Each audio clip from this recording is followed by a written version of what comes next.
Welcome to my channel travel tales. আমি মিতালি আজ চলে এসেছি আরও একটি নতুন ভিডিও নিয়ে। আর আজকের ভিডিওতে আমি চলে যাব আমাদের পাশের রাজ্য ঝাড়খণ্ডের ধানবাদে। তো ধানবাদ যেভাবে গিয়েছিলাম কয়েকটা ট্রেনের ডিটেলস আমি স্ক্রিনে দিয়ে দিলাম।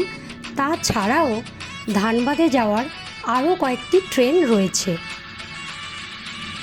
ঝাড়খণ্ডের বিভিন্ন জায়গা পাহাড়, ঝর্ণা, জঙ্গলে ঘেরা।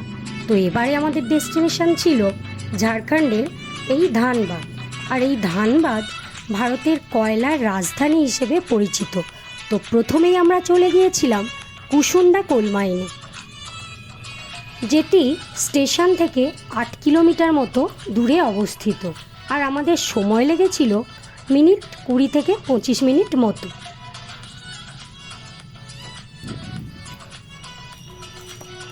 এটি ভারতের ঝাড়খণ্ড রাজ্যের ধানবাদ জেলায় অবস্থিত অন্যতম প্রধান একটি কয়লাখনি এলাকা।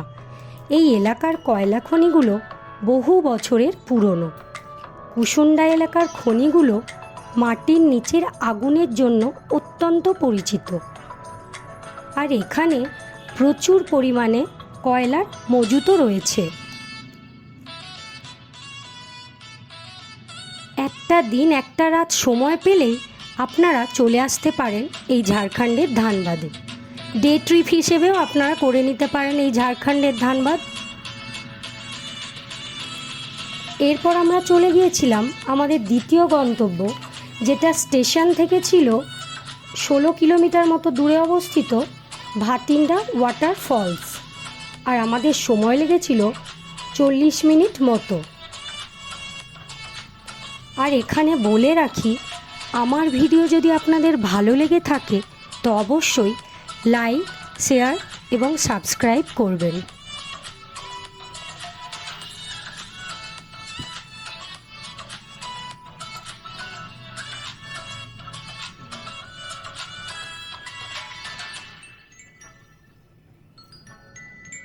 এই ভাটিন্ডা ওয়াটারফলস ঝাড়খণ্ডের ধানবাদ জেলার মুন্ডিহি এলাকায় অবস্থিত, তাই এটি মুন্ডিহি জলপ্রপাত নামেও পরিচিত। কাটারি নদী থেকে সৃষ্ট এই জলপ্রপাতটি রুক্ষ পাথর ও সবুজ জঙ্গলে ঘেরা। তাই এই কারণেই জলপ্রপাতটি পর্যটকদের ভীষণভাবে মুগ্ধ করে।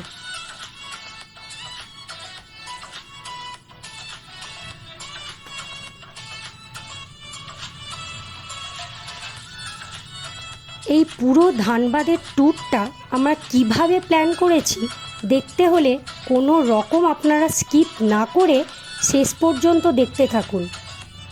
আর আরও নতুন নতুন ইনফরমেশানের জন্য অবশ্যই আমার চ্যানেলটিকে সাবস্ক্রাইব করুন।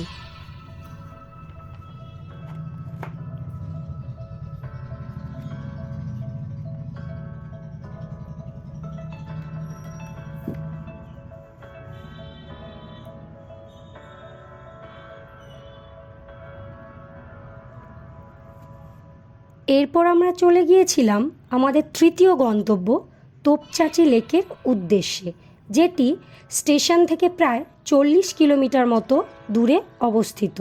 তবে এই ভাটিন্ডা ওয়াটারফলস আর তোপচাঁচি লেকের মাঝখানে আমরা রাস্তার লাঞ্চটাও সেরে নিয়েছিলাম।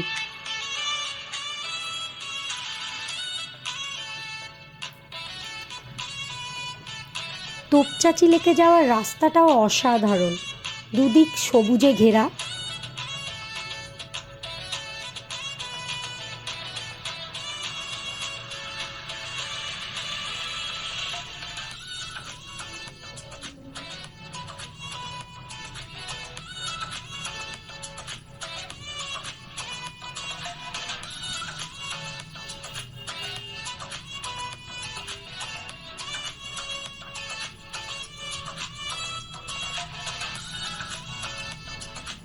ওই যে দেখা যাচ্ছে পরেশনাথ পাহাড়। আর এই তোপচাঁচি লেক এই ধানবাদ জেলায় অবস্থিত। এটি একটি কৃত্রিম জলাধার, যেটি পরেশনাথ পাহাড়ের পাদদেশে অবস্থিত। আর জঙ্গলে ঘেরা এটি একটি মনোরম পর্যটন কেন্দ্র।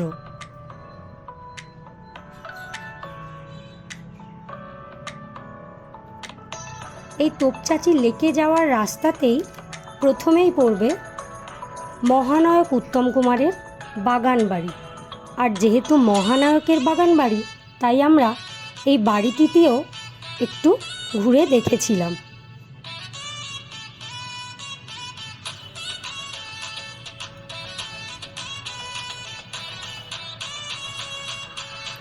এটি মহানায়ক উত্তম কুমার বাগান বাড়ি হিসেবে রেখেছিলেন এবং কাজের অবসর সময়ে এখানে এসে সময় কাটাতেন।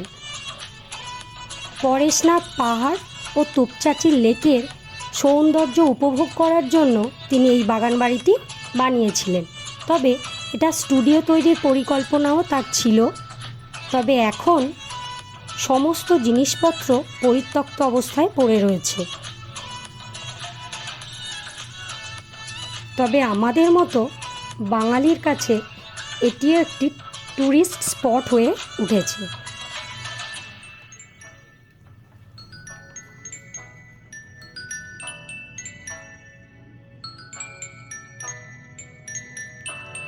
আপনারা এই ধানবাদ ভ্রমণ ডে ট্রিপ হিসেবে করতে পারেন। সকালে গিয়ে বিকেলে ফিরতে পারেন, আবার সেই রাতটা হোটেলে কাটিয়ে পরের দিন উশ্রী জলপ্রপাত দেখে এবং পরেশনাথ পাহাড় দেখে পরের দিন বিকেলের ট্রেনেও হাওড়া ফিরতে পারেন। দুভাবে এই ট্যুরটা করা যায়। এরপর আমাদের আজকের লাস্ট গন্তব্য ছিল রামরাজ মন্দির, যেটি এই স্টেশন থেকে, ধানবাদ স্টেশন থেকে মোটামুটি 26 কিলোমিটার মতো দূরে অবস্থিত। আর আমাদের সময় লেগেছিল 1 ঘন্টার কাছাকাছি।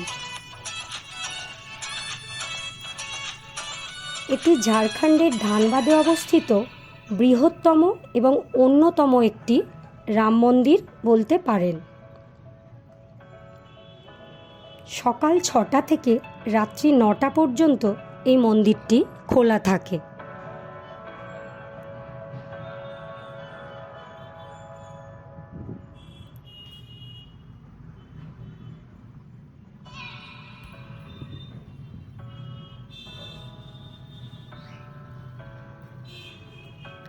এটি রাম মন্দির হলেও ভগবান রামের সঙ্গে সঙ্গে অন্যান্য দেবদেবী, রাধা গোবিন্দ, শিব পার্বতী, হনুমানজি, গণেশজি, এইসব অন্যান্য দেবদেবীর মূর্তিরও পুজো এখানে করা হয়।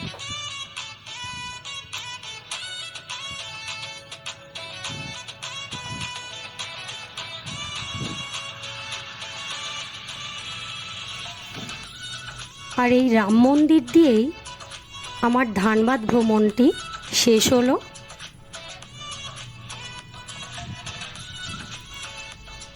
বিকেলের কয়েকটি ট্রেন এবং সকালের কয়েকটি বেস্ট ট্রেন আমি স্ক্রিনে দিয়ে দিলাম।